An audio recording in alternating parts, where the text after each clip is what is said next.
Chào các em đang xem video hướng dẫn tìm hiểu môn lịch sử lớp 8, sách kết nối tri thức với cuộc sống.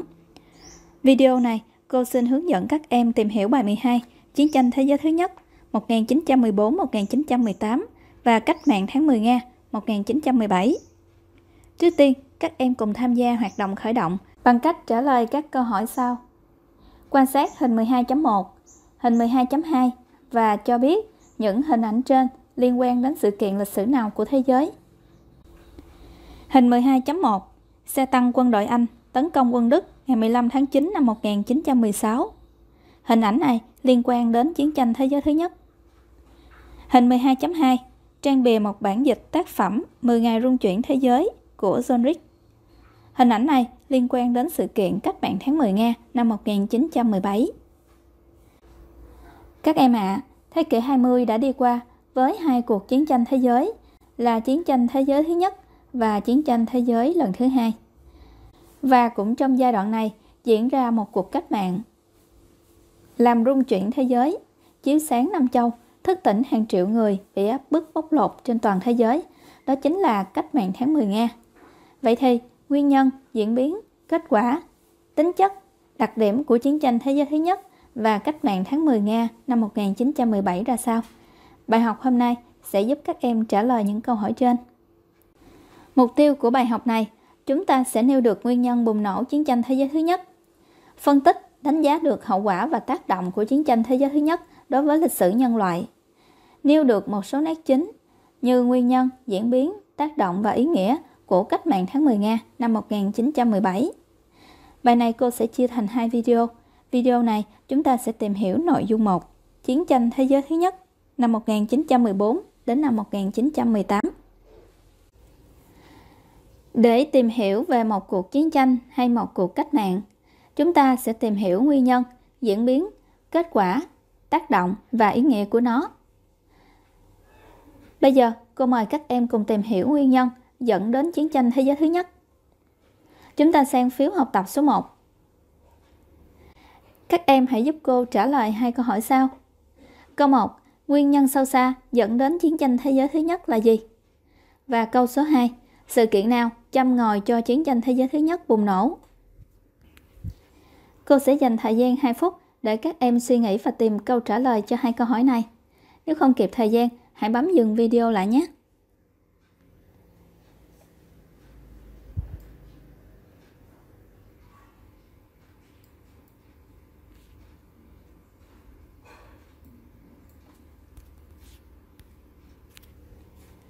Câu số 1. Chúng ta cùng phân tích nguyên nhân sâu xa dẫn đến chiến tranh thế giới thứ nhất. Cô mời các em quan sát hai biểu đồ sau. Biểu đồ 1 là sự phát triển kinh tế các nước tư bản cuối thế kỷ 19 đầu thế kỷ 20. Biểu đồ 2, đây là bảng đối chiếu kinh tế và thuộc địa của các nước tư bản.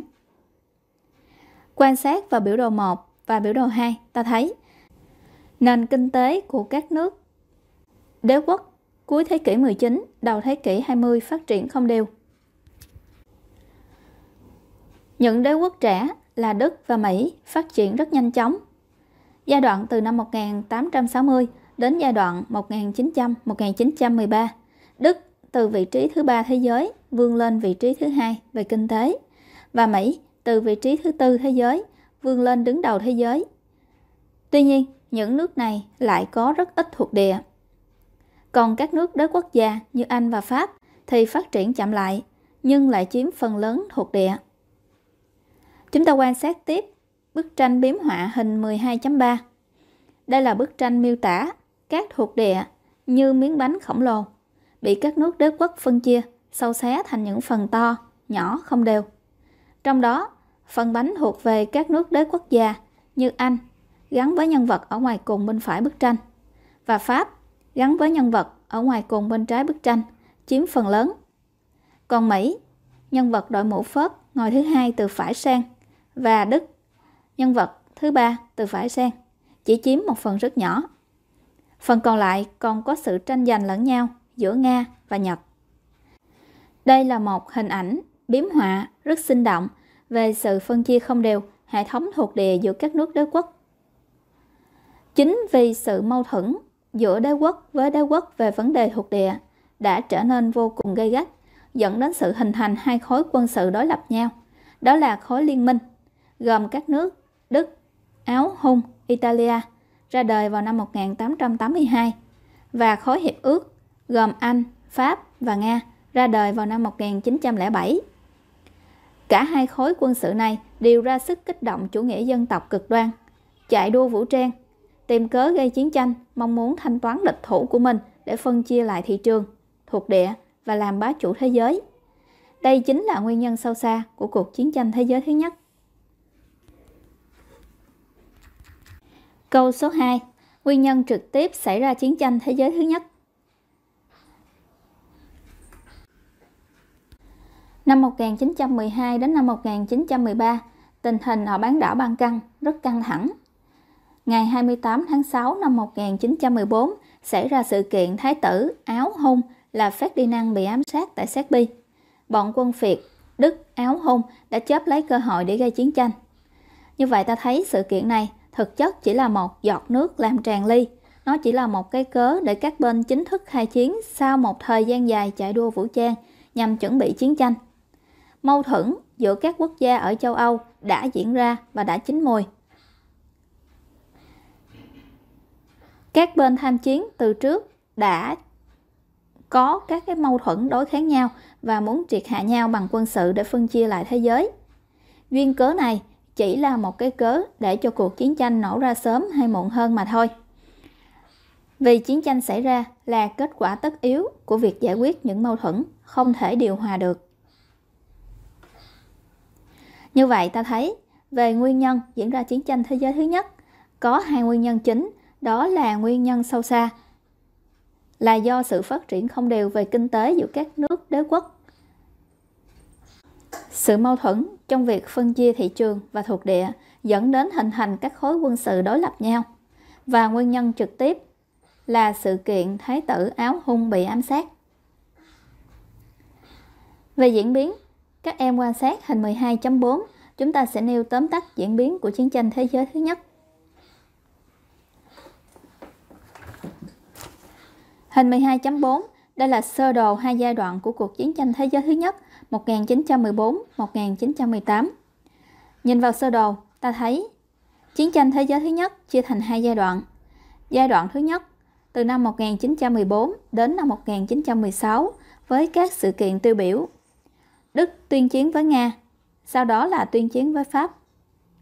Giai đoạn này, chiến tranh diễn ra chủ yếu ở châu Âu. Giai đoạn thứ hai, từ năm 1916 đến tháng 11 năm 1918.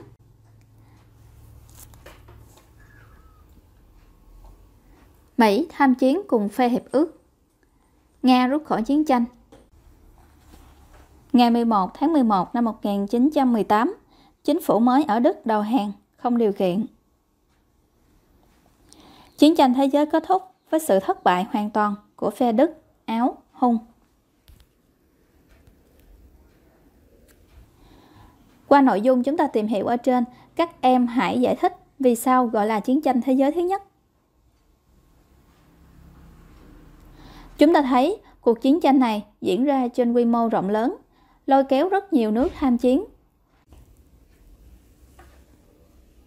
Cô mời các em cùng tìm hiểu tiếp về hậu quả và tác động của chiến tranh thế giới thứ nhất. Chúng ta sang phiếu học tập số 2 với 3 câu hỏi sau đây. Những hậu quả nặng nề mà chiến tranh thế giới thứ nhất gây ra cho nhân loại là gì? Chiến tranh thế giới thứ nhất tác động gì đối với lịch sử nhân loại? Và em có suy nghĩ gì về cuộc chiến tranh thế giới thứ nhất? Cuộc chiến tranh này có đáng lên án hay không? Lý do vì sao? Các em có thời gian 3 phút để chúng ta suy nghĩ tìm câu trả lời cho các câu hỏi này nhé.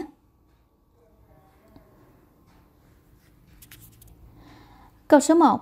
Về hậu quả của chiến tranh thế giới thứ nhất gây ra cho nhân loại. Các em hãy quan sát vào bảng số liệu thống kê sau đây.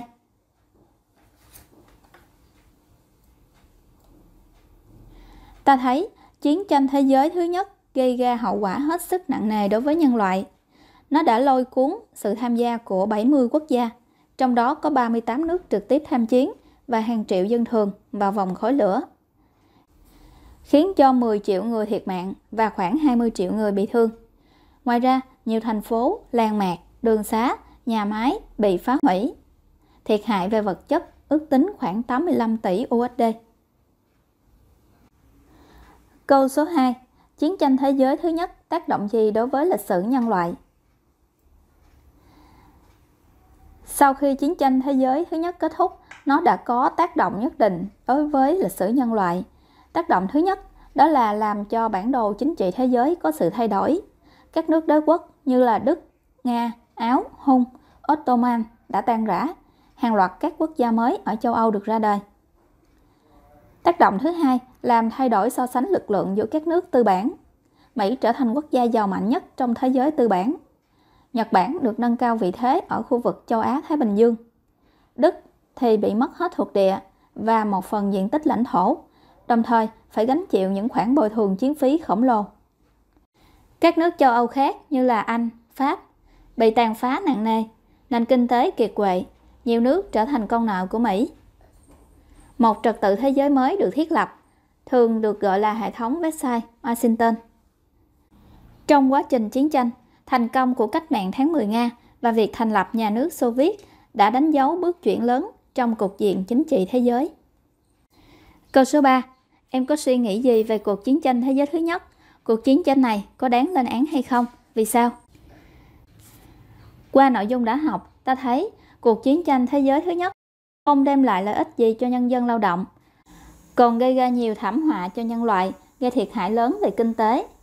Cuộc chiến tranh này chỉ đem lại lợi ích cho các nước đế quốc tham chiến, nhất là các nước đế quốc thắng trận. Đây là một cuộc chiến tranh đáng lên án, là một cuộc chiến tranh đế quốc, cuộc chiến tranh tranh giành quyền lợi và thuộc địa của các nước đế quốc. Về tính chất, chiến tranh thế giới thứ nhất là một cuộc chiến tranh phi nghĩa. Để củng cố lại bài học, cô mời các em cùng trả lời một số câu hỏi trắc nghiệm sau đây. Nếu các em thấy video hay, hãy like và đăng ký kênh để nhận được thông báo khi có video mới. Cô xin chào và hẹn gặp lại các em ở các video sau.